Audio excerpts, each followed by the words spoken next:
Welcome. This will be a complete spoiler review of the 2022 miniseries, The Patient. So I briefly on. So there will be no spoilers in this video. I have done a video on each of the 10 episodes, and the link to the playlist with all of them will be in the description box. I really loved this show, and it is rated TVMA, so will this video be. So this is one of those where I will admit it caught my eye because of the core setup. Probably wouldn't have watched it if not for pretty positive reviews as well. But yeah, wanted to acknowledge, and I'll briefly describe it for anyone who might not have already heard. And once I have, you're going to have a pretty decent idea of whether or not it's your kind of thing, because for a lot of people it will be too contrived, or just, maybe not your kind of thing, which, either of which is perfectly fine. I'm definitely not going to pretend like there's no contrivance going on. Like, they knew they wanted this setup, so they, crafted something that would allow that. And I think it, part of why, a lot of the time I would be annoyed by that, but I think part of why it works for me is that it does use it to explore some really interesting things, which I will get into. But yeah, basically, Dr. Allen, the therapist, wakes up one morning and realizes that he is a prisoner. And then one of his more recent patients shows up and tells him that he is a serial killer. The patient, not the doctor. And he needs Alan's help to not kill again. And yeah, that is, yeah, I think you could see what I mean about it is one of those concepts that it's kind of ridiculous, it's not, there's, yeah, I think I've pretty much said what I wanted to about that. But yeah, it enables them to explore some things. So Alan is Jewish, and this is in a number of ways, very Jewish show. I'm personally not Jewish. I wouldn't, be upset if I were, but I'm not. I base what I say about Jewish culture on what I've heard from people who are Jewish. And yeah, I'll just briefly note, not all Jewish people are Zionists. Obviously, we have to convince the Zionists to,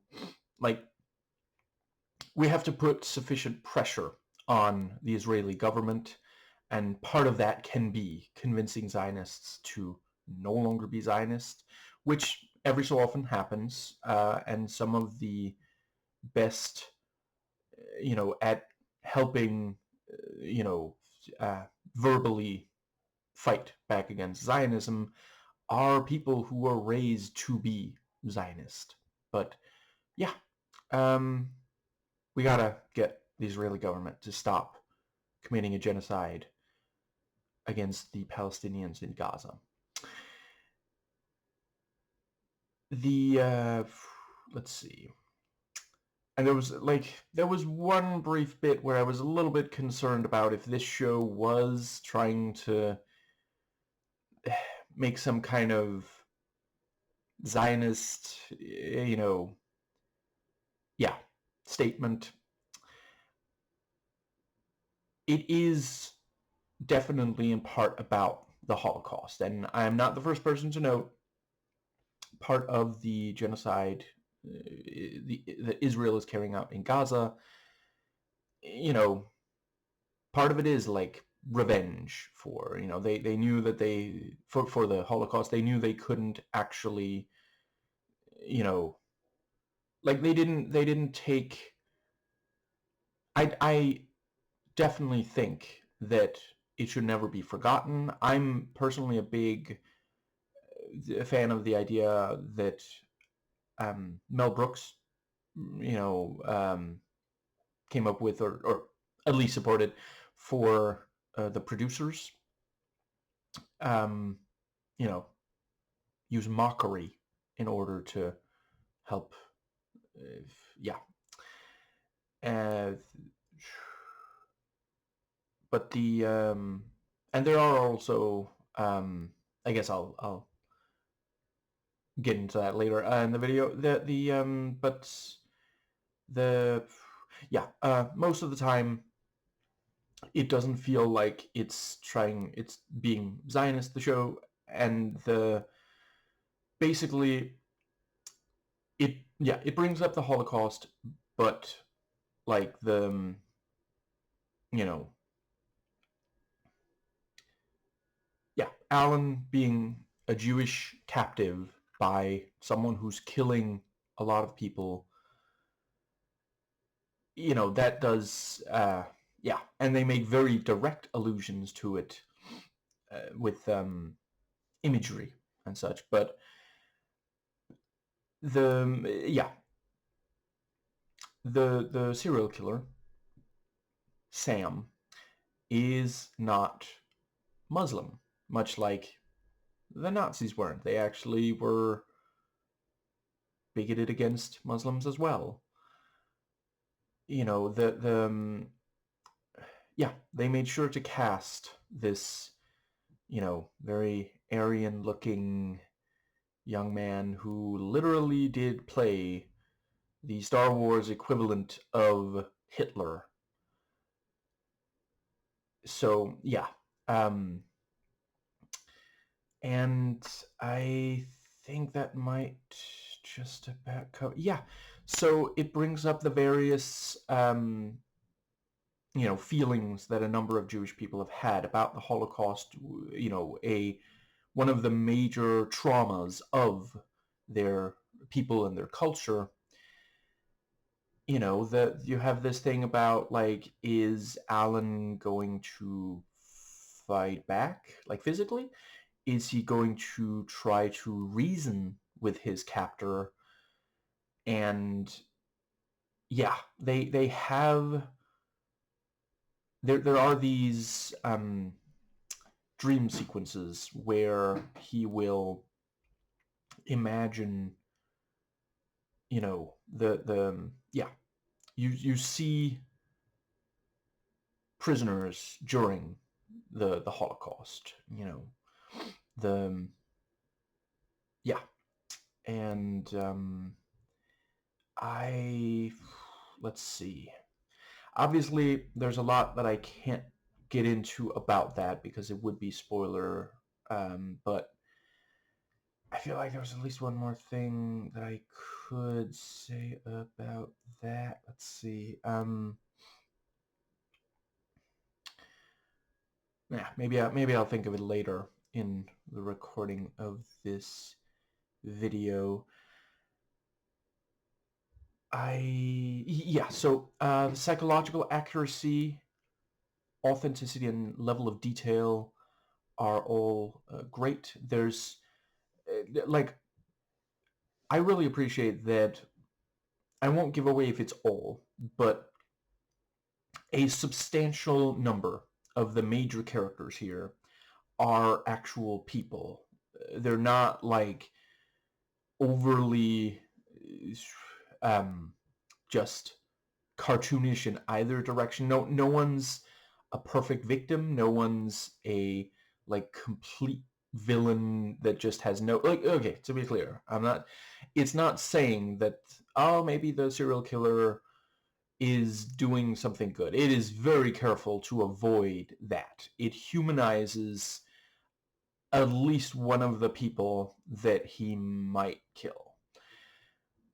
But it is not doing the thing that sometimes American serial killer media will do, where it will just act like, oh, they're just, yeah, a almost sort of parody of people's perception of what a serial killer is.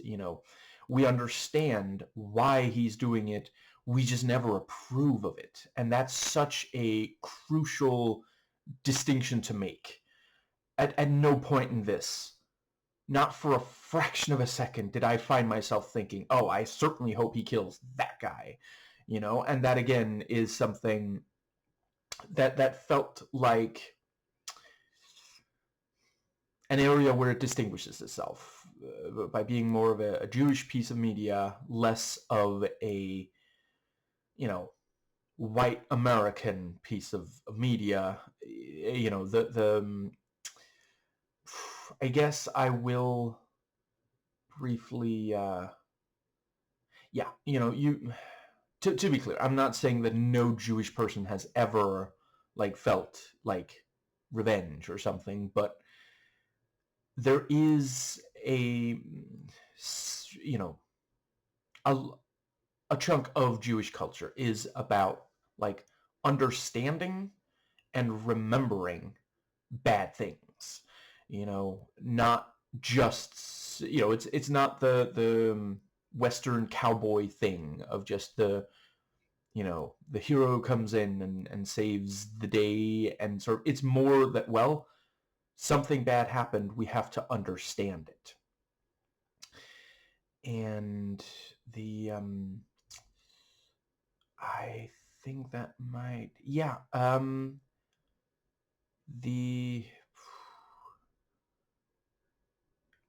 I guess the let's see. That might be just about what I have for that. Yeah, the authenticity, it really feels like, despite the kind of, far out scenario that's at its core, it does really feel like it is set in the real world, which is crucial for it to function. And for it to really resonate, it needs to feel like something fantastical is happening in a world that is overall real, which again forces us to focus specifically on the situation and not the not details of this world that we've never seen before. And the level of detail, I thought they did a really great job with making it feel like it wasn't just a series of scenes and sets and actors and such, but we were getting glimpses into a world that exists outside of the show, and also not letting things get to a point where it just becomes too much. Over the course of it, it gets complex, but never to the point where we lose track or where it feels like, oh, it's just exploitation, which again, crucial. I'm not saying I'm always against exploitation in, there are some exploitation flicks that I am rather fond of, but it would really have torpedoed this thing. And I think that pretty much, the dialogue, they do a really solid job on making sure everybody has their own voice. And, I noticed that there were times where someone would use a lot of words to try to say something that was actually fairly simple, and other times someone would say something with just a few words, and sometimes they said a lot with a few words and said a lot by omitting certain things. The direction is great. it's they have this thing where sometimes they will introduce a new element, and then once that's been done, they'll explore it. And yeah, I already mentioned it's 10 episodes, and I described the core concept. Like, this is the kind of thing that could so easily get really off the rails if they weren't exceedingly careful. And thankfully they are. I never felt like we were getting too into the weeds about any of, yeah. And I acknowledge, some people disagree. Some people thought that various of the elements just didn't work for, various reasons that I can't really get into because they would be spoilers. Now, the cinematography and editing are really incredible at, I mean, there's a couple of things. So Alan's cell by itself is not like, if you just look at it, like, there's people who would love to live in a place like that, but none of us want to be a captive there. And that's, again, very difficult to do. Like, there are a number of pieces of media where they're doing something in an opulent way to criticize opulence, and some reviewers came out of it saying, well, I just kind of wanted the opulence, though. It didn't make me feel like, oh, this is bad. And yeah, it never happens here. Like, it's a really, really, there's a combination of things. One of the things is there are a number of static shots of the cell. I think I'm going to keep calling it the cell, even though technically, like, there aren't bars. There is a chain.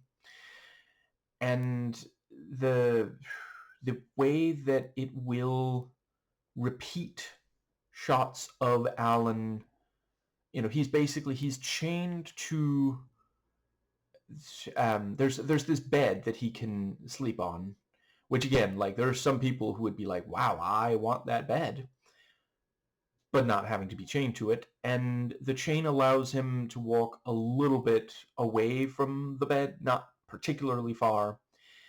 And there's these repeated shots. It's a repeated motif of him on the bed or near the bed. It is underlining and reminding us he is trapped. He can't get away from there. And that helps to really take away any of the, comfort that might otherwise be felt by this nice looking bed, for example. And that, again, feels very much like something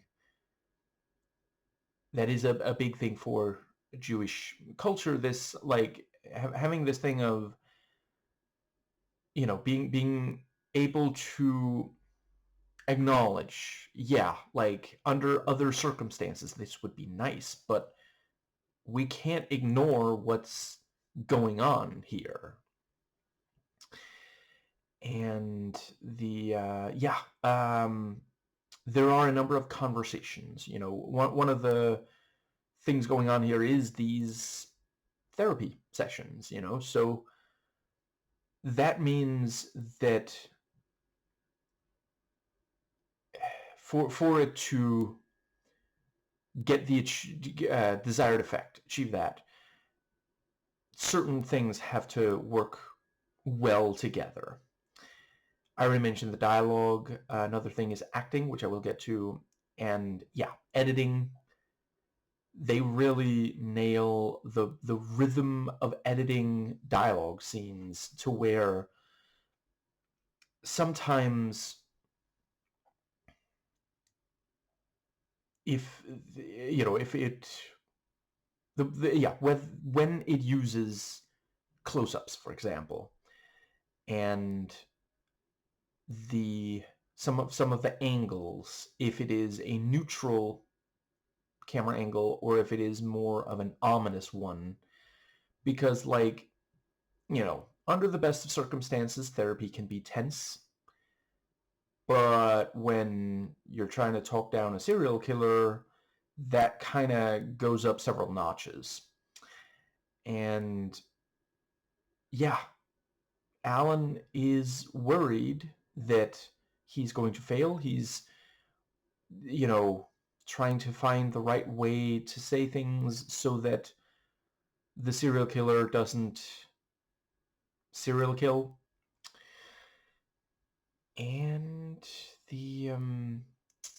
I think, yeah, one of the other things where this really underlines the fact that he's trapped, well, they don't show the outside as much as a number of, like we're used to being able to see outside stuff in a lot of media from today and fairly recently and such, and that would pull us away. I at no point in watching this, even when like sometimes there will be several minutes outside of the cell, but I never forgot, well, fundamentally he's trapped. Like one of the things they do is that sometimes when they're outside the cell, well, it's relating to the cell. Sometimes it's relating to Alan, sometimes to Sam. And the I think that might just about cover that. And I also really appreciate, I mean, the first thing I said about in describing the actual concept, that's one of the first, it's been some weeks since I watched the first episode, but I think it might even be the first scene, is Alan waking up and realizing he is a prisoner. They aren't trying to like tease it as an upcoming thing. It's just there in your face. And like we are told how he was kidnapped, but it's not the first thing we see. And we don't immediately understand why he is there. Because, and one of the things is like he was rendered unconscious when he was captured. So to him, it feels like he just suddenly woke up like that. He doesn't remember being transported to the cell. None of this is a spoiler. It's, depicted very early on. But the one of the things is, when you are in a particularly bad situation, it can sometimes feel like you were always there, like you don't remember what came before. This is one of the reasons I love that the 1970s, I forget the exact year, All Quiet on the Western Front adaptation starts during the war and then flashes back to before it. Or before these particular characters were, in the military during the war. And I think that covers that. So yeah, I love every single episode of this. They always manage to do something that is interesting. And I was very impressed by how, I already mentioned they have multiple elements to play with. There were some that I didn't expect them to do well, I guess ultimately I'm not sure I 100% knew what they were going to do with any of them. There was always some surprise. And yeah, when an episode starts, like you might know from the ending of the one before, okay, that thing is definitely going to come up here, but you're not necessarily going to know exactly how it's going to play out. And I always felt like they did something really compelling there. This is very much like, hypothetically, you could binge this, I have seen some say that they felt that some of the episodes didn't accomplish enough and were too short to feel like they had an impact. I understand. I do think it might be I'll admit I don't watch that many of these, but I feel like 10 episodes. I've seen other shows have that 2 to 1 season, and it's not always the exact right number for this sort of thing. And yeah, I could see like maybe you could have combined some episodes. I don't think it should have been less than 8, maybe not even less than 9, but I will say there was at least one episode where I was like, oh, that was fast. And but none of them felt like a waste. The production value is great. They get a decent amount out of several, you know, yeah, sets and locations that feel expensive. So like, yeah, some of the people in the show clearly do reasonably well with money. And yeah, they do a good job of having them tell stories. And I do also think it is worth noting, like, I already mentioned some details about the cell. Another thing is that technically it is, if not necessarily overall sparse, at least what Alan can reach from his chained position. So they are, yeah, he is, there are things that he is having to do without.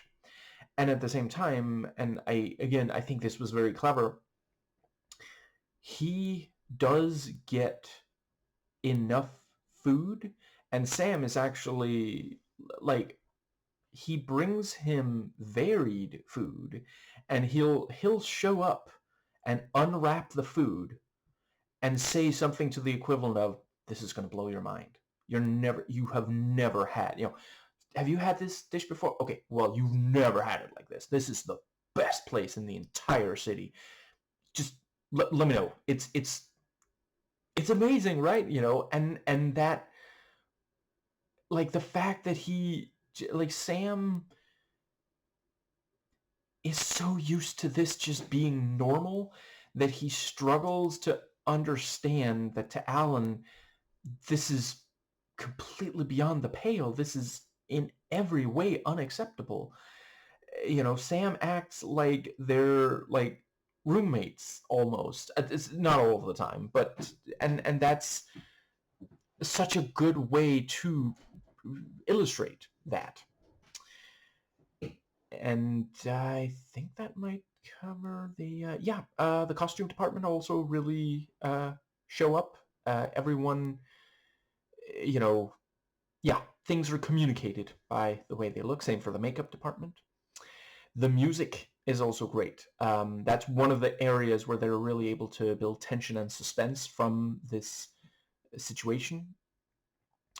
The sound design is also very effective. There are a number of times where the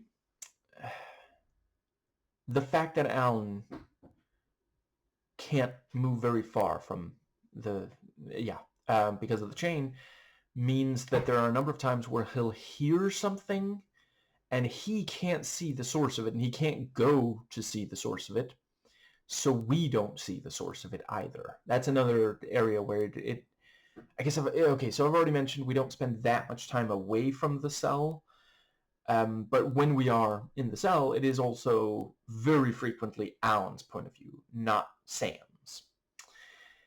And other than these two, the co-leads, there are other characters.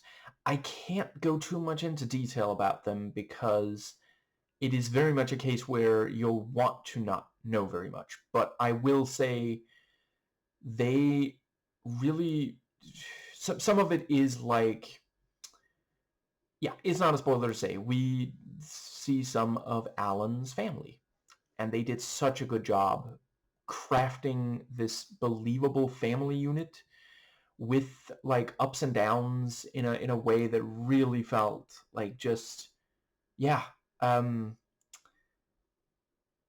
I haven't met these exact people, but I've met people like them in real life. It doesn't feel like it's just words on a page brought to life by talented performers. It feels real, lived in. And yeah, the acting. I mean, I had read that it was really impressive, but I was still like genuinely amazed. Like the one of these co-leads for so long has been known primarily for their comedic work, you know? And like I read others noting it, I was still so impressed by how well they managed to, like, I never for a second thought while watching this, oh, that's just that, like, comedian doing a comedic bit. And yeah, I genuinely, I gotta see more of their non-comedic work after this. Um, but enough about Domhnall Gleeson. Honestly, I think it applies even more so to Steve Carell. But seriously, though, they are both absolutely amazing. Yeah,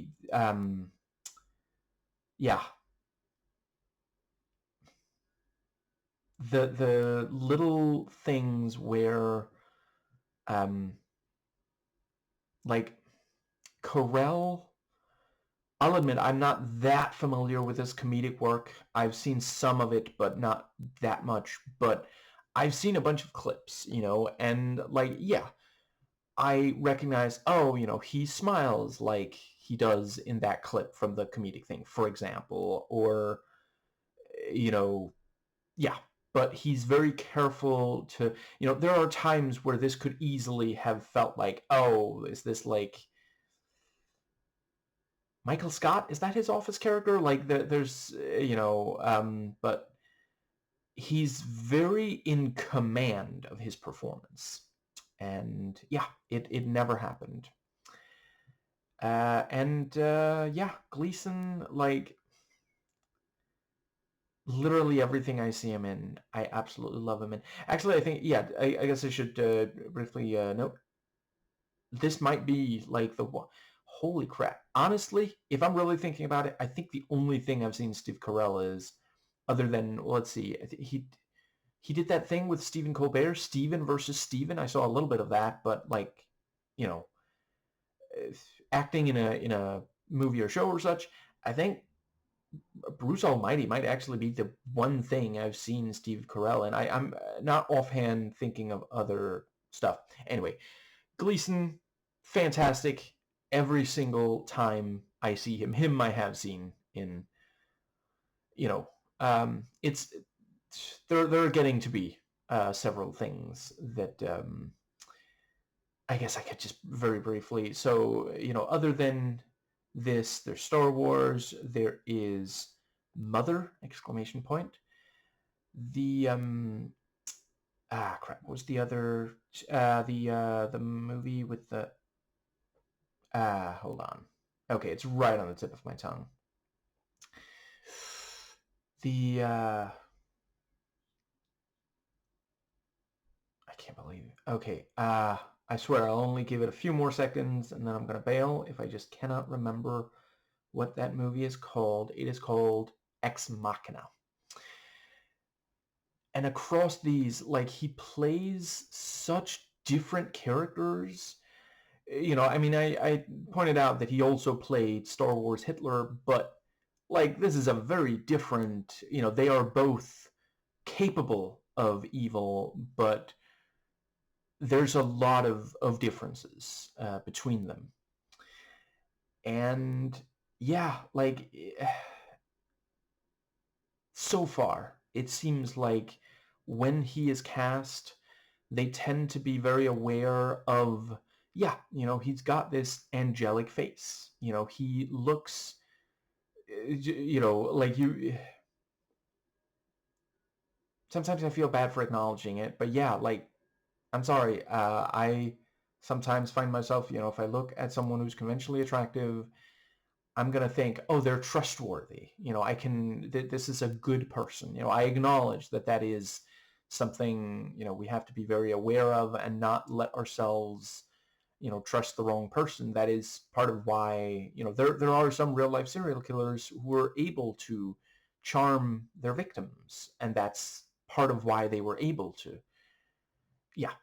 But that is part of the casting here. It was very important to get someone who didn't. And he also modulates his performance very nicely to where, like, there are times where you see him and he's hiding that he's a serial killer. And so, yeah, he tones down the darkness. And you could believe that, yeah, he would fly under the radar. People wouldn't look at him and think, oh, definitely, dangers, But a bunch of the time, he's not hiding it. Again, at the very start, he's already captured Alan. So we'll see these little things of, yeah, he'll be talking about things that upset him, and we see how it's really he's straining to not kill someone, for example, or just these little things, and just like, yeah, tiny little subtle things that help sell that underneath this exterior is a killer, which again, like, we know, no, it's an act. He's an actor. And yeah, the pacing, I personally didn't mind. I understand some people have felt that it was too slow and too drawn out.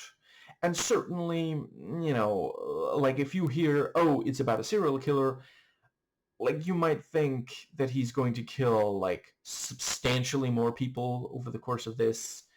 I'm not going to give a number, but he is a serial killer. And let's say that there might be at least one person killed. I am not going to give more away than that. I'm not even going to say more than might. Because that is, again, part of, like, he specifically says to Alan, you have to stop me before I kill again. So part of the conceit is Alan going to be able to talk him out of killing again? So obviously, if I say whether or not that works, that takes away some of the appeal of it. But for sure, don't go and expect it. Like, this isn't Dexter, Now, which I'm quite fond of Dexter. I think there's a lot to love about that show. Seasons 1 and 3 are, absolutely amazing. 4, sorry. Seasons 1 and 4. Maybe if you watch season 4, you'll know why I thought it was season 3. But I cannot explain it without spoiling something from the show. Moving on. The special effects. There's not a huge number, but what there is always convincing, and it is used just right. So I mentioned Mel Brooks earlier. There is at least a couple of lines here that feel like they could have been written by Mel Brooks. And that also, it's not a comedy show, but when there is something funny, it does also feel very much informed by, Judaism, this acknowledgement of bad things and trying to find a way to live with it. And a lot of the horror comes from the cell, the fact that he's trapped there, and the threat that Sam might kill again. And yeah, it is not a very gory show. It's not constantly shoving violence in your face. It is the quiet violence of a chain around your ankle, of being face to face with a serial killer. And yeah, I think that does pretty much cover. Let's see. Yeah, there were definitely times where they stopped just short of being, excessive, which, to be clear, that's not criticism, that's actually praise. They push it right up against the line and then stop because they don't want to cross that line, but they also want us to feel uncomfortable. And it is very much like, through and through, we are disturbed and put ill at ease throughout this show in a way that also, it's one of those things. Sometimes you'll have serial killer fiction that doesn't quite accomplish that, where like it just, yeah. And I'm not saying it needs to always be the case, but I think it is a really good idea, especially if you are trying to like comment on it, like here. And I think that does cover, yeah, just a really, really solid show. This is very much one of those cases where, if you like the first episode, you are going to like at least some more. I understand there were some people who just, who got a bunch of the way through and then stopped. I can't guarantee that that won't be your experience. It is a, what's the word? It never lost me, but I think it maybe also, some of the negative reviews I read where people didn't stay through the entire show, they they tried to give the show a chance, but they were kind of expecting it to be something that it was never meant to be. And I feel bad for them. I wish that they had loved the show like I do, but yeah, it's not trying to be Dexter. It's not, one of the, or I don't know, Dexter from the point of view of someone trying to stop Dexter, rather. But the, yeah, I think that does cover, right. I guess I should briefly note. So, if you're considering this, but you don't know much at all about, Judaism and such, you'll be fine. Like, really, the one thing I I've, I would argue you should know what the Holocaust is before watching this, but outside of that, you don't really need, like, they explain the things that need to be explained. And yeah, I rate this 8 tense therapy sessions out of 10.